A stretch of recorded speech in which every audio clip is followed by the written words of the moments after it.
আমি 100 বার আপনার মুখ একদম পাড়া দিয়ে মুখ ভাঙা ফেলবো। সালাউদ্দিন ভাই, সালাউদ্দিন ভাই, রাজাকার বলতে মুখ পাড়া দিয়ে মুখ একদম ভেঙে ফেলবো। টোটাল চেঞ্জ হয়ে গেছে সালাউদ্দিন ভাই। সালাউদ্দিন এরকম ল্যাঙ্গুয়েজ আপনি ইউজ করতে পারেন না। সালাউদ্দিন ভাই, না, আপনি এরকম ল্যাঙ্গুয়েজ ইউজ করতে পারেন না। একজন আলোচককে আপনি এভাবে বলতে পারেন না সালাউদ্দিন। বুক ছিটাই দেব, চাবুক দিয়ে পিঠে। টকশোতে এসে সালাউদ্দিন ভাইয়ের মতো লজ্জা শরমের মাথা খেয়ে বক্তব্য বলা বা ফখরুল ভাইয়ের মতো সজ্জন মানুষ ইনিয়ে বিনিয়ে ছাত্রলীগের উৎসাহী এগুলো দিয়ে বাঁচানোর চেষ্টা করে লাভ হবে। ছাত্রলীগ, যুবলীগ, স্বেচ্ছাসেবক লীগ এই ঘটনায় না, আপনার সবগুলোর একটা কনজাংটিভ বয়ে আছে। আওয়ামী লীগ প্রধান, আওয়ামী লীগের সাধারণ সম্পাদক বিরোধী দলের যে কোনো আন্দোলন হলেই বলে আমরা ঢাকা পাহারা দিচ্ছি, আমরা ঢাকার মোড়ে মোড়ে পাহারা দিচ্ছি।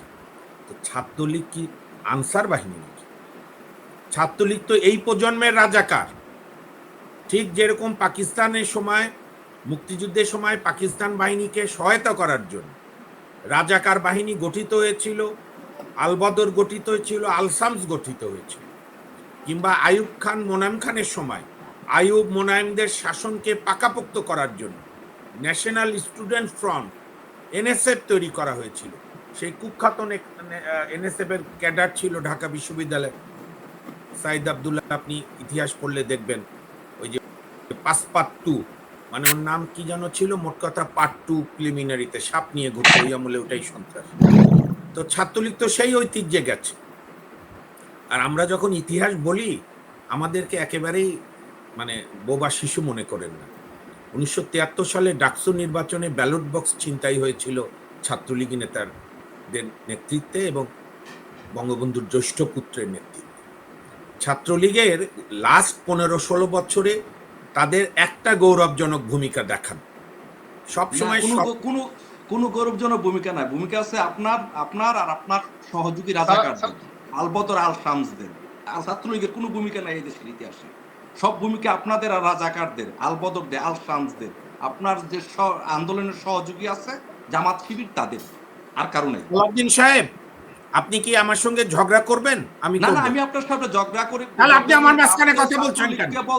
না, আপনি কথা বলছেন কেন? আরে আমি, আপনি তো বড় রাজাকার। আরে আপনি বড় রাজাকার, আপনি রাজাকার আন্দোলন করেন মিয়া। আপনি বড় রাজাকার। আপনাদের মতো রাজাকারদের জন্য তো আজকে বাংলাদেশের অবস্থা হচ্ছে। সাধারণ আরে আপনি বড় রাজাকার, আপনারা ধারণ করে এই আন্দোলনের মধ্যে ঢুকে আপনারা এই আন্দোলনটাকে আপনারা উস্কানি দিয়ে একটু আন্দোলনে পরিণত করছেন। আপনারা গুন্ডা মিয়া বলেন, বেয়াদব, ইতর, অসভ্য। আমি বেয়াদব না। আপনি যখন ছাত্রলীগকে যুগের রাজাকার বলেছেন তখনই আপনি বেয়াদব হয়ে গেছেন। আপনি বেয়াদব, আপনার বেয়াদবের জন্ম শুরু হয়েছে। আপনি দর্শকদের কথা শুনেন, ওনাকে শেষ করতে না, আপনার সময়টা আপনি বলেন। ধৈর্য নাই কথা শোনার? আমার ধৈর্য আছে। ছাত্রলীগকে রাজাকার বলার সাহস আপনি রাজাকার, আপনার 14 গোষ্ঠী রাজাকার মিয়া। আপনি রাজাকার, আপনার 14 গোষ্ঠী রাজাকার, আপনি ধর্ষণকারী, আপনি গুন্ডা। ছাত্রলীগের নাম শুনলে, মুক্তিযুদ্ধের নাম শুনলে বুকের মধ্যে জ্বালা ধরে। রাজাকার বংশধর, বেয়াদব কোথাকার, রাজাকারে বাচ্চা, তুই রাজাকার। রাজাকার আপনি মিয়া। ছাত্রলীগ নিয়ে কথা বলবেন, যে মুখে কথা বলবেন সে মুখ উপরে ফেলবো ছাত্রলীগ নিয়ে। এই যে দেখেন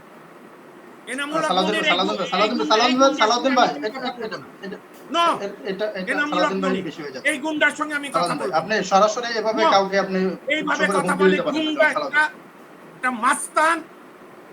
কথা শোনেন, এই সাদত ভাই কথা দেখেন, এই গুন্ডাদের, এরা নামার কারণেই আজকে আমাদের 5 জন শহীদ হয়েছে। মুখ উপড়ে ফেলবে, বেয়াদব কোথাকার গুন্ডা। এই আপনি একে আউট করেন, এর সঙ্গে কথা বলবো। আমি বেয়াদব না, আমি গুন্ডা না, আপনি হচ্ছেন প্রথম গুন্ডা। সালাউদ্দিন ভাই, আপনাকে কে বলতে অধিকার দিছে? আপনাকে কে অধিকার? আমার সংবিধান আমাকে অধিকার দিয়েছে। আপনার কোন সংবিধান? আপনি একজন রাজাকার, আপনার কিসের আবার সংবিধান? আপনার জন্য তো তুই রাজাকার। সংবিধান হচ্ছে দেশের মুক্তিযোদ্ধাদের জন্য, সংবিধান হচ্ছে দেশের জনগণের জন্য। অ্যাডভোকেট সাইয়েদ মামুন মাহবুব উনি একজন মুক্তিযোদ্ধার সন্তান। সালাউদ্দিন ভাই, আপনি অধিকারী নেই এই দেশে। সালাউদ্দিন ভাই, আপনি মুক্তিযোদ্ধাদের অধিকার চাচ্ছেন, কিন্তু অ্যাডভোকেট সাইয়েদ মামুন মাহবুব উনি একজন মুক্তিযোদ্ধার সন্তান। তো আপনি ওনাকে রাজাকার কিভাবে বলেন? অ্যাডভোকেট সাইয়েদ মামুন মাহবুব উনি একজন মুক্তিযোদ্ধার সন্তান। বহু মুক্তিযোদ্ধার সন্তান এখন এই দেশে, এই কারণেই তো এই তো বাংলাদেশ আমাদের দুর্ভাগ্য। এই মামুন ভাইয়ের মতো বহু মুক্তিযোদ্ধার সন্তান এই দেশে এখন রাজাকারদের সাথে, শিবিরের সাথে, জামাতের সাথে হাত মিলিয়ে বাংলাদেশের ক্ষমতা যাওয়ার চেষ্টা করে। এটা সবচেয়ে বড়। ও আমার হুমকি দেয় মারার, ও নিজে প্রমাণ দিল কত বড় গুন্ডা। আবার কি লাগাইছে, M Salauddin chairman big society, আমার কচু সোসাইটি, গুন্ডা লীগ। এই যে আপনি কথা বলার সময় আপনি যদি কথার মাধুর্য না রাখেন, আপনি যদি তাহলে আপনাকে এগুলো শুনতে হবে। আরে তুই আমার কথা ইন্টারফেয়ার করলি কেন? তুই আর কথাই বলতে পারবি। এই যে শুনেন মামুন ভাই, আপনার ভাষা, আপনি রাজশাহী থেকে উঠে আসছেন, আপনি রাজশাহীর ভাষায় কথা বলবেন না। আপনি এখন ঢাকাতে আছেন, হাইকোর্টে আছেন, ঢাকা বিশ্ববিদ্যালয়ের ছাত্র সেই ভাষায় কথা বলেন। রাজশাহী কি খারাপ জায়গা? না, রাজশাহী খারাপ জায়গা না। বা ঢাকা বিশ্ববিদ্যালয়ের ছেলেদের সাথে যখন কথা বলবেন, তুই এই থ্রেট দিলি কেন? আরে সব টকশো বন্ধ, কোনো টকশো হবে না। তুই এই থ্রেট দিলি কোন সাহসে? আমি থ্রেট দিছি, আপনি ছাত্রলীগকে রাজাকার বলেন কোন 100 বার বলবো আমি 100 বার আপনার মুখ একদম পাড়া দিয়ে মুখ ভাঙা ফেলবো।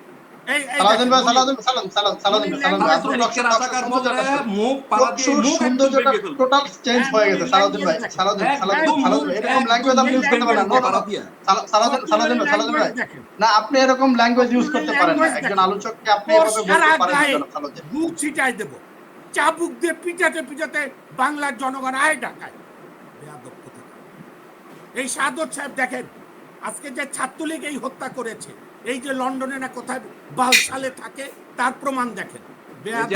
আপনার ভাষা প্রমাণ করে আপনি একজন রাজাকারের বাচ্চা। আরে ঠিক আছে, শুয়োর চড়াই দাঁত খুলবো। তোর বাপ রাজাকার, তোর 14 গোষ্ঠী রাজাকার, তুই রাজাকার। একদম ছাত্রলীগ নিয়ে কথা বলে পাড়া দিয়ে মুখ থাতলায় ফেলবে তোর চোখ।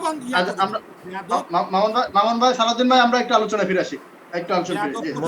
আমি ইন্টারাপ্ট করতেছি। মাহবুব ভাই, সালাউদ্দিন, আমরা 3-4 জন আজকে বিশ্ববিদ্যালয়ের ছাত্র, আমরা 3 জন ঢাকা বিশ্ববিদ্যালয়ের ছাত্র, রাজশাহী বিশ্ববিদ্যালয়। আমরা আশা করতেছি আসলে দর্শকরা কি শিখবে, বিশ্ববিদ্যালয়ে পড়ছে, কোনো ভাষা জানে না,